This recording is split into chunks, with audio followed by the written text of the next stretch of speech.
Welcome to Tripura Info News Update. MP Rajiv Bhattacharya spoke on several issues, including strongly criticizing former Chief Minister Manik Sarkar. He said Manik Sarkar criticized the Bharatiya Janata Party on various occasions.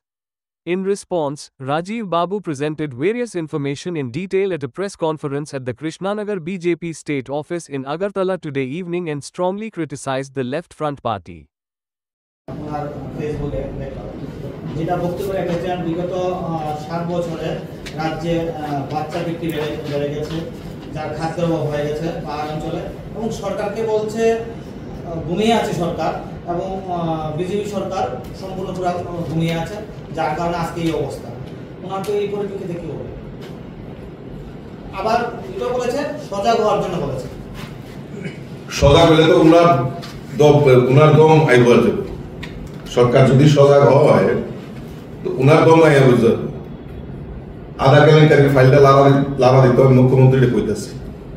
তবে সব বাইরে দেবে কেডা আসিল, কি আসিল, কিভাবে হয়েছে, আধা কেলেঙ্কারির নায়ককে এটা ত্রিপুরা রাজ্যের মানুষ জানে।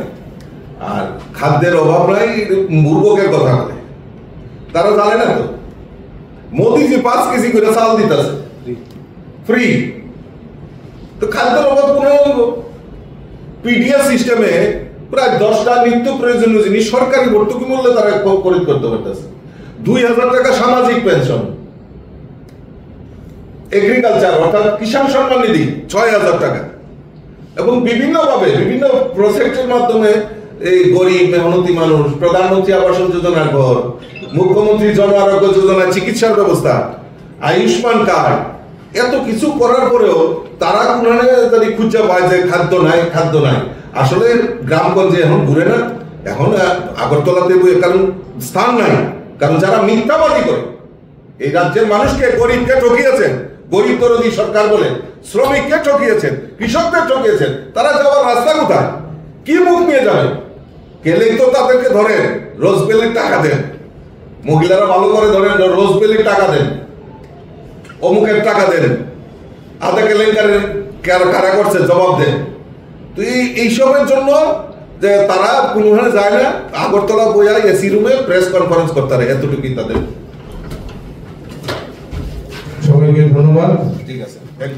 জানেন যে আমাদের দেশের যশস্বী প্রধানমন্ত্রী নরেন্দ্র মোদীজির নেতৃত্বে কেন্দ্রের সরকার যে আমাদের অর্থনৈতিক পরিকাঠামো সারা বিশ্বের মধ্যে 4র্থ স্থানে পৌঁছে যাওয়ার জন্য আমি সর্বপ্রথমে আমাদের দেশের যশস্বী প্রধানমন্ত্রী নরেন্দ্র মোদীজিকে অনেক অনেক শুভেচ্ছা, অনেক অনেক অভিনন্দন জানাচ্ছি।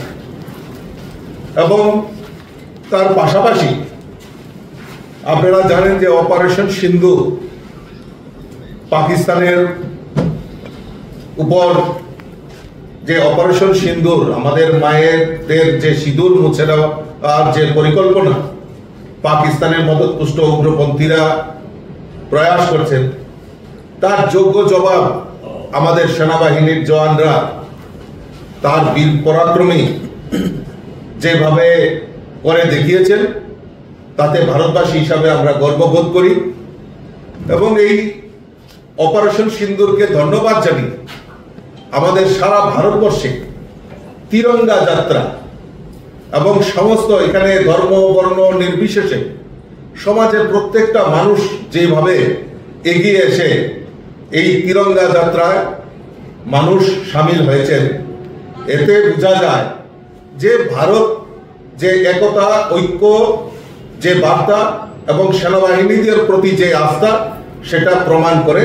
এবং আমাদের সেনাবাহিনীদেরকেও আজকের এই প্রেস কনফারেন্স থেকে অনেক অনেক শুভেচ্ছা, অনেক অনেক অভিনন্দন জানাচ্ছি।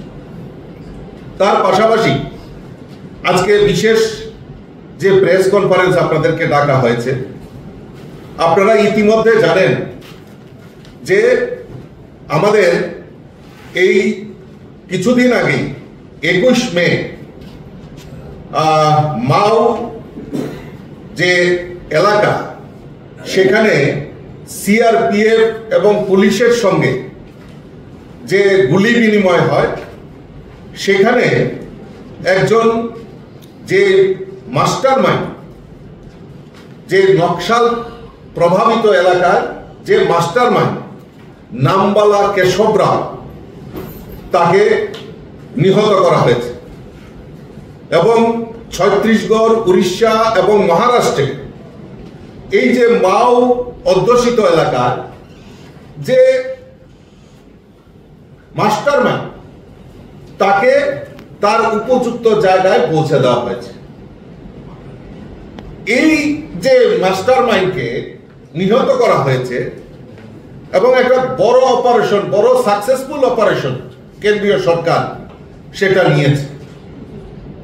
আমরা দেখতে পেলাম 21 মে ঘটনার পর 22 তারিখে সিপিএম পার্টি সেখানে প্রেস রিলিজ জারি করে এই ঘটনার নিন্দা করা হয়েছে এবং কেন্দ্রীয় সরকারকে দোষারোপ করা হয়েছে। সেখানকার ছত্তিশগড়ের যিনি মুখ্যমন্ত্রী, ওনাকে কন্ডাম করা হয়েছে। এটা অসাংবিধানিক, অগণতান্ত্রিক। তো এইভাবে উল্লেখ করে তাদের পক্ষপাতিত্ব, যারা দেশদ্রোহী, সমাজদ্রোহী, তাদের পক্ষ নিয়ে এই সিপিএম পার্টি একটা প্রেস রিলিজ করেছে।